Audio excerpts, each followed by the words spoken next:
Hello नमस्कार। मोर thumbnail देखिए आपण मैंने जानी सारे मु कौन पे वीडियो बनाऊँगी को प्रोडक्ट को लेकिन वीडियो बनाऊँगी। हाँ, तो एबे बहुत ही भाइराल चली जो प्रोडक्ट मुझे प्रोडक्ट को ही वीडियो एबे आनिबी। मतलब मु डॉट एंड की को प्रोडक्ट सब यूज करूँगी सेटा ही आपण मानक देखेबी। एंड सीरियसली ये बहुत ही इफेक्ट मत तो लगे कि मुझपर्यंत डॉट एंड की जी भी प्रोडक्ट यूज करी तो मत लगे कि को प्रोडक्ट खराब ताहार। सो आपण मैंने जब प्रोडक्ट किसी भी किणुंट बोले डॉट एंड की नुह कौन भी एनी प्रोडक्ट हो के भी किणुंट फर्स्ट स्मॉल अमाउंट रो किणतु। बेसी एक्सपेंसिव बेसी पैसा खर्च करिवे किसी भी दरकार नहीं। स्मॉल अमाउंट रो किणतु एंड पैच टेस्ट करंतु कि मते एटा सूट करूची ना नहीं तापर जाइए प्रोडक्ट यूज करंतु। एंड जो माने भी प्रोडक्ट विषय इन्फ्लुएंसर अच्छी तांकठू जानतु को प्रोडक्ट आमको सूट करूची आम भल देन जाइए पैसा इन्वेस्ट करंतु बिकज पैसा इनकम करवा बहुत कष्ट। सो चलते देखा मु कौन कौन product dot and key use कर फेस वाश आरंभ करवा जोटा कि फर्स्ट स्किन केयर रो फर्स्ट स्टेप क्लींजर। देन मुझे तीनटा जाक वेरिएंट्स रो यूज करे डॉट एंड की एटा होची barrier repair hydrating face wash जोटा कि only normal dry and normal to dry and sensitive skin पाई not for oily skin.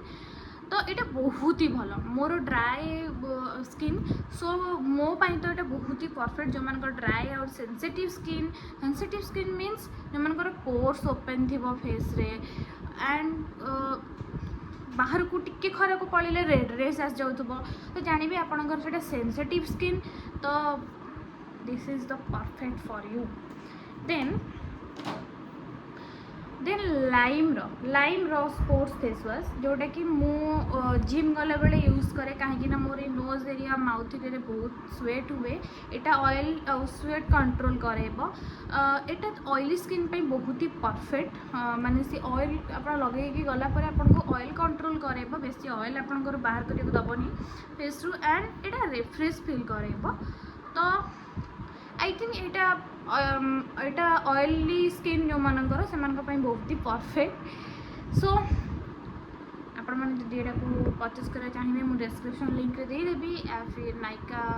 Amazon Flipkart सब अवेलेबल अच्छी। देन थर्ड वन इज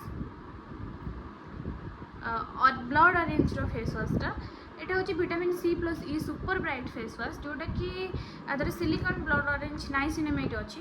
जोटा कि बहुत ही डलनेस आम टैन आम फेस रू हटेब तापर even tone and glowing skin गोटे दब। मुझे रेफर करी ऑयली स्किन वाला एटा ऑल स्किन टाइप्स रो बट मुझे रेफर करी कि सेंसिटिव स्किन जो मानकर से न यूज करने तो यहाँ एक्चुअली सेंसिटिव स्किन जो मानकर से यूज कले टिके प्रोब्लेम देखा मीन्स किसी किसी डॉट डॉट डॉट पिंपल्स भाया बाहर जाऊँ कि मोर गोटे फ्रेंड सेंसिटिव स्किन एंड सेटा को यूज करूले तो मत से ही रिव्यू ही देला। This is the under eye cream तो एथरे प्रोमेग्रेनेट अच्छी एंड एथरे कैफीन अच्छी जोटा कि आमर डार्क सर्कल हटेब ता सहित जो एजेनिंग अच्छी गार गार पड़ जाए तो सेटा भी हटेब। मोर एटा एक्चुअली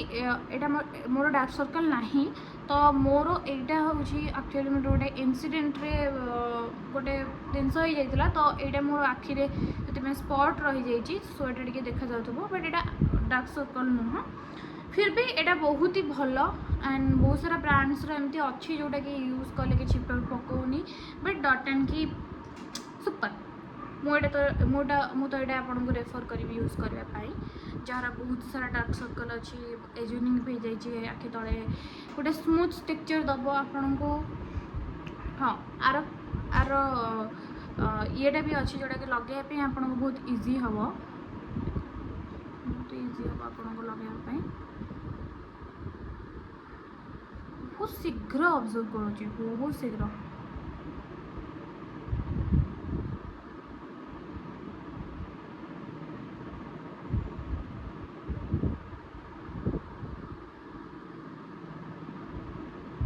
ये आप गोटे मसाज करने देती सी एक्चुअली एंड एप्लिकेटर भाया भी कम दब कुन्नीटा तो बहुत ही इंपोर्टेंट फेस सेरम आम स्किन केयर ए सीसा नाइसिनामाइड अच्छी जोटा कि स्पॉट रिडक्शन कर आपंकर स्पॉट हटेब फेस रु आप गोटे ग्लोई फेस दब गोटे ग्लोई फेस तो कहबे गोटे क्लीन फेस दब तो sensitive skin and pimples jar हो ऑयली स्किन सबुपाई परफेक्ट तार टेक्चर बहुत ही भल मु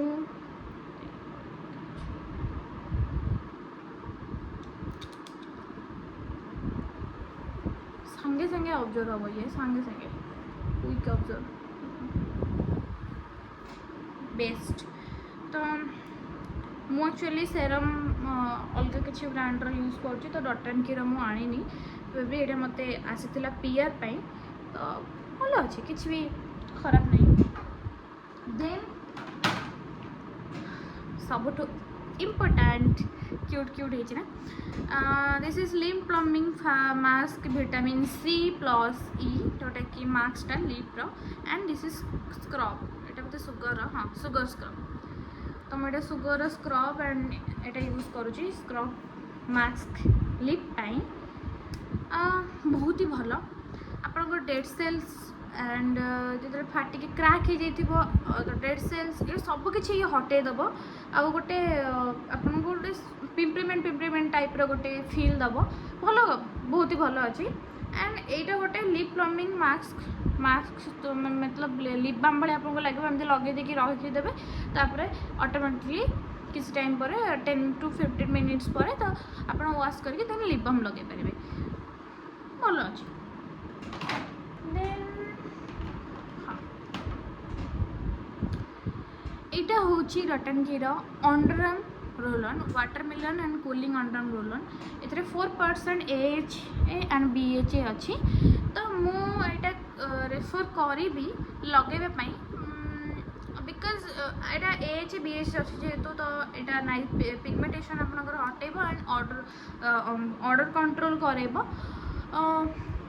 तो then order control and pigmentation पर भी यहाँ आपण को गोटे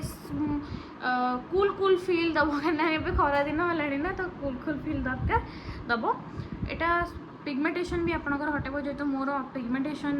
प्रोब्लेम मोर ये पिगमेंटेशन थाए अंडरआर्म रे पिगमेंटेशन तो से मुझे यूज करे जो मन पिगमेंटेशन प्रोब्लेम अच्छी pigmentation means patchy patchy black black हो जाऊ तो सेटा को कहते पिगमेंटेशन तो जार प्रोब्लेम अच्छी से लगे पार बहुत ही भल इफेक्ट पकेब भल अच्छे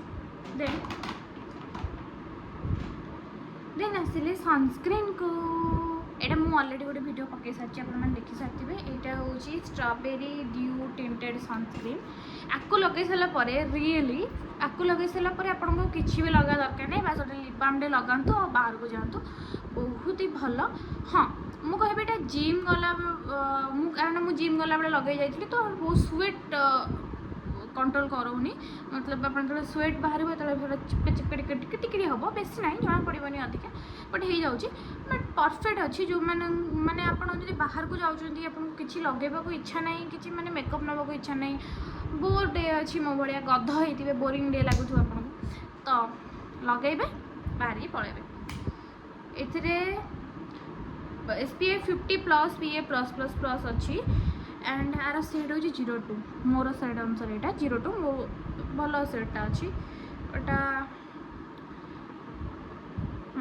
549 अच्छी तार प्राइस तो आपको यहाँ आई थिंक कम आसीज 400 समथिंग के आसीज हाई प्राइस अच्छी बट परफेक्ट सीरियसली वीडियोस वगैरह बन आसेनी बट हाँ प्रोडक्ट उपर मुझे नॉलेज अच्छी मुझे शेयर कली आपको भल लगुले प्लीज लाइक शेयर कमेंट्स करदे